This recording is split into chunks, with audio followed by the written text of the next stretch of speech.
At this point, Super Mario 3D World has been out for several years, and throughout those years this game has seen a large variety of very mixed opinions. Back in 2013, the world had been run dry of bland and uninspired Mario games, such as the 2D installments. Therefore, there was nothing anybody wanted more than to see a brand new entry akin to the more open 3D Mario games such as 64 and Sunshine. But when the first ever trailer for 3D World was shown to the world for the first time, it seemed to be met with nothing but sheer disappointment from the fans, and with great reason. I mean, 2013 was the Wii U era, and while I personally love that console, it marked a time where Nintendo seemed perfectly satisfied, pumping out very basic experiences for their systems, and for years there, Mario had fallen into that very trap. It took until 2017, when Super Mario Odyssey released to universal acclaim, that many started to appreciate 3D World for what it is, and not what they wish it was. Odyssey filled them in with all the gaps that players had wanted for over a decade, and delivered on a truly open and inspired experience unlike none other in the franchise. And to make things even better, in 2020, Nintendo finally decided to port Super Mario 3D World to the Switch, alongside a brand new game called Bowser's Fury. This was released in 2021, but the hype for it in 2020, when it was announced, was unmatched. This not only gave returning players a reason to pick it up, but also provided players who have never played the game before with not one, but two new adventures in this package. So obviously the new and improved Switch port really drew people in, but that's not even half the impact that it left. As mentioned earlier, Odyssey taught people to truly love and care for 3D World, and in my opinion, this is one of the most solid video games out there. One of the biggest standouts right out from the start is that rather than kidnapping Peach like usual, Bowser kidnaps the Sprixie princesses.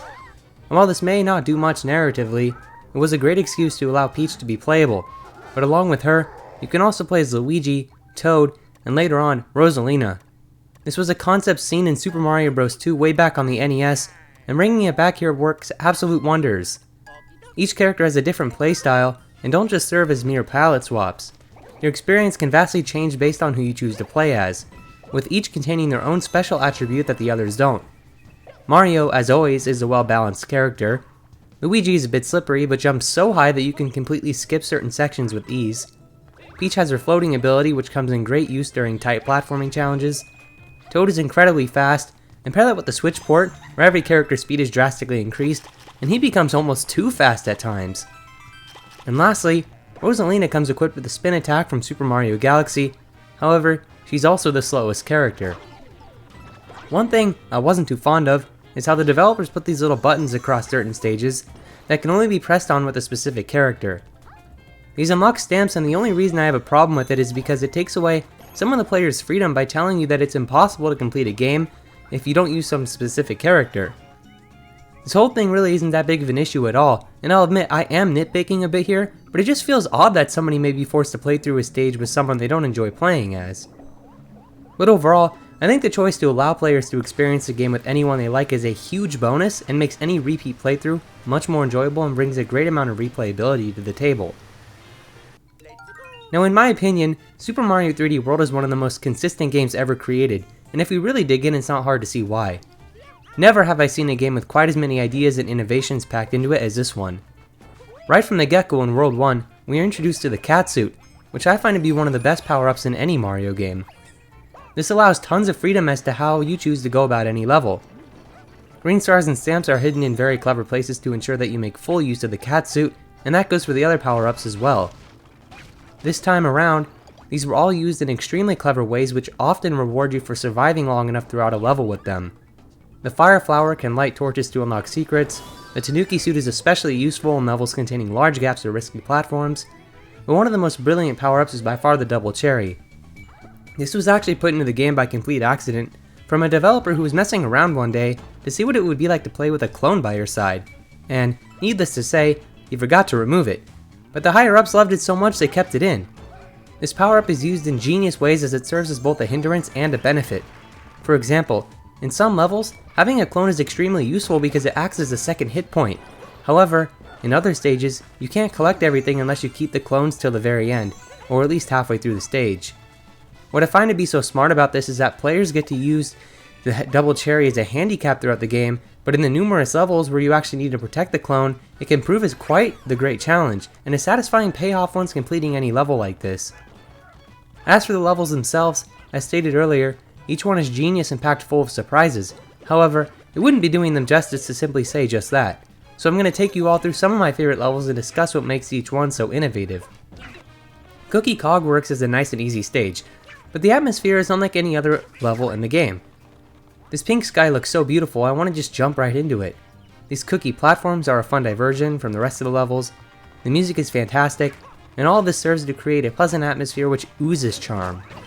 There's also the Great Goal Pole, which requires the player to chase it down while running through enemies and obstacles.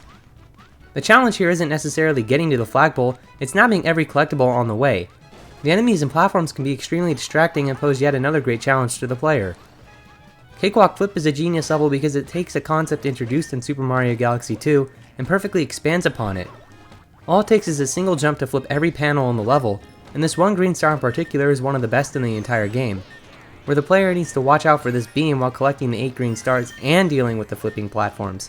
And on top of that, you need to do all this with your clone alive till the very end if you want any chance at grabbing everything in the stage. Another thing I love is how some worlds contain a castle as a final level, whereas some hold an express-themed final level. I'm not a big fan of how you need to fight Boom Boom and Pom Pom again numerous times, just like in 3D Land, but the fights with Bowser more than make up for it, even just in spectacle alone. Bowser pulls up in a crazy looking car which only gets more flashy with each encounter, and it's cool to see a side to Bowser we've never seen before. His new personality seems to be one of greed rather than wanting to simply kidnap Peach. As in the last level of the game, you can see that he owns an entire tower, and he also owns an amusement park themed solely after him. This makes for a great world though, and just proves once again how innovative this game is. Now along with the regular levels, there's actually 2 other types of stages included here. The first of which being the Mystery House Marathons. These require you to defeat enough enemies or complete a specific challenge under the gun of a strict timer. The catch here is that messing up a single time will make you restart the whole thing, and while some of the earlier mystery houses may pose little to no challenge, there's a couple later on in the game which are absolutely brutal and test the player on everything they've learned up to that point. There's also the Captain Toad levels, which serve as a great diversion from the regular game and make for a fun break from everything else. You can't jump with Captain Toad, so the whole objective of these stages is about collecting each green star by solving puzzles rather than platforming your way through them. What I love about the Mystery House and Captain Toad levels is that they aren't overused and only ever pop up in times where a break might be necessary for the player. The developers clearly knew what they were doing here and they executed it to perfection. And to add to all this, completing every level, Mystery House, and Toad mission is completely worth it as you unlock one of the best final levels in the game for collecting all the green stars, stamps, and gold flags throughout each stage. This is known as Champion's Road, which is a brutal final challenge, and while I don't think it's quite as difficult as a perfect run from Galaxy 2, it still makes for a great time, and a very satisfying feeling upon completion. And this feeling of satisfaction is pushed even further due to the fact that the game just keeps on going. Before you can access Champion's Road, you must complete every world in the game, then take the rocket ship up into outer space, which holds an entirely new world. Then once finishing that, there are 2 more worlds, and each time you think it's over, the game just throws more at you. But all this was done in the best possible way. It's exciting each time you take that rocket up further and further into the sky in order to see which levels have been unlocked, and let me tell you, these certainly don't disappoint.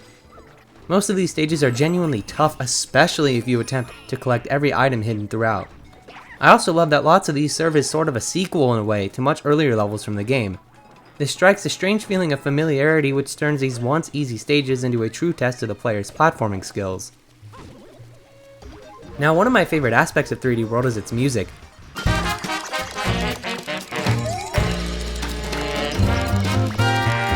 And wow, let me tell you, this game's soundtrack absolutely delivers on all fronts, as it's inspired by big band instrumentation. And I've gotta say, this fits Mario so well that I feel like they should experiment with it a lot more with upcoming games in the future. Each piece is perfectly incorporated into their respective levels, and the vibe here just exudes a feel-good energy that I imagine might be kinda difficult to top in future entries. But I know it can be done because if there's one thing Nintendo never fails to deliver on, it's definitely the music.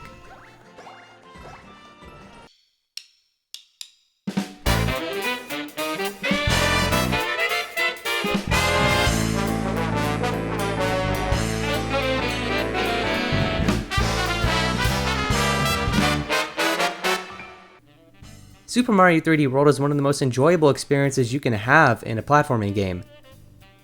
Each level is very tightly designed, containing tons of brilliant mechanics and throws more than enough stuff at the player to keep them on edge of their seats throughout the entire game. It's a shame that it took until the release of Super Mario Odyssey for people to truly start appreciating what 3D World brought to the table, but it's nice to see that after all these years, it's finally starting to get the recognition it deserves. I can only hope Nintendo attempts to create another experience that plays in such a way as this one, and perhaps it could even coexist with a more expansive game in the future, such as Mario Odyssey 2. This franchise really has found its footing, and I'm excited to see which direction Mario is taken in from here. But anyways, in the next video we'll be taking a look at the game which revolutionized the series, Super Mario Odyssey, so be sure to join me then. Thanks for watching everyone.